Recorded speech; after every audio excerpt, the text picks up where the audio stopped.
man, my memoirs or my autobiography, this book is making me dig deep into some memories and some wounds that really kind of makes me sad. Today, I just want to talk about gifts that you have been given and you have been moved away from those gifts because of peer pressure, community pressure, and just having low self-esteem. Now, as a young boy, I was about 11 years old, 10, 11 years old. I wanted to play baseball. It was just something ingrained in me. I wanted to play baseball. All the fellas was playing flag football. All the fellas was playing football. I played football. All the fellas was playing basketball. I was okay at them, but I wasn't exceptionally good at them. But something inside me wanted me to play baseball. So I went to the Dixie Youth League, and that's primarily a Caucasian American league. I was one of about 4 or 5 players who were African American. So my mom used to let me ride my bike across town. I don't know why she did that, but she had let me ride my bike across town to go to practice. And when she could take me, she would take me. However, that was very few and far between. But I would go out there, and at 11 years old, I want you to listen to me, family, about gifts and how people move you away from those gifts by peer pressure. At 11 years old, go check the history. I led the league in home runs, and I had an 18-1 pitching record. It came natural to me. Listen, had never touched a baseball, had never been trained, nobody ever practiced with me. I didn't have any real baseball players in my family, I don't think. I led the city in home runs, and I had an 18-1 pitching record. But all the kids from my neighborhood, the African American neighborhood, was playing football and basketball. So I felt insecure. I didn't have any self-esteem, so I quit baseball. 2 of my friends, one is in Alexandria now, and the other one, I don't know where he is, Marvin Cole, and then we call the other guy, Uwe. They went to play pro baseball. One played for the Cubs. I don't remember where William went. I think Montreal, but yeah, they went to play pro baseball, and of course I was on an equal status with them. What is my point here? Sometimes we move away from our gifts because we want to be with our friends.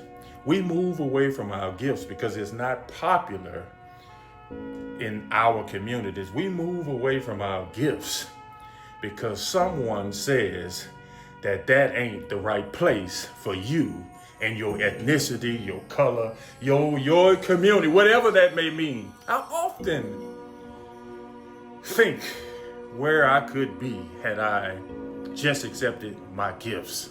I often think where I would be had I not quit on the very gift that God gave me.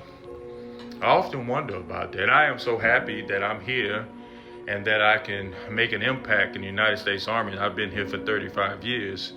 And I'm not regretful, but I just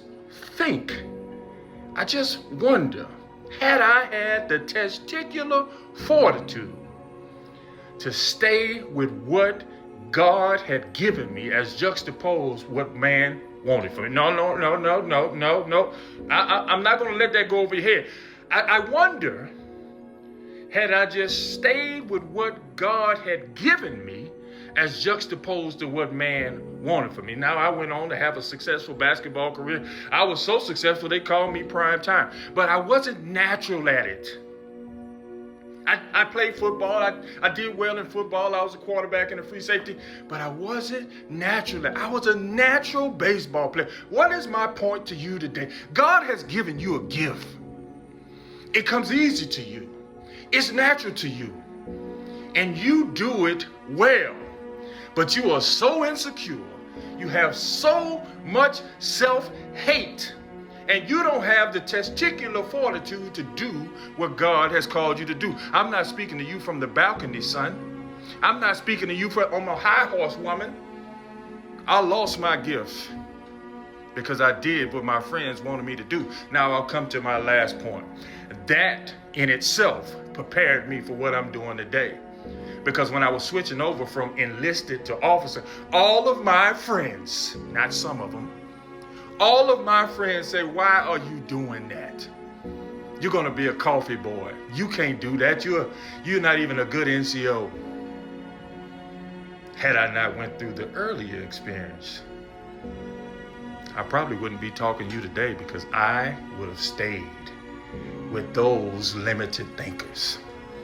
Okay, I'm going to get off my soapbox, but don't give away what God has given to you to follow what man wants you to do. Never be fed by the applause of men, because they'll feed you today and starve you tomorrow. Take care of yourself. Have a great day.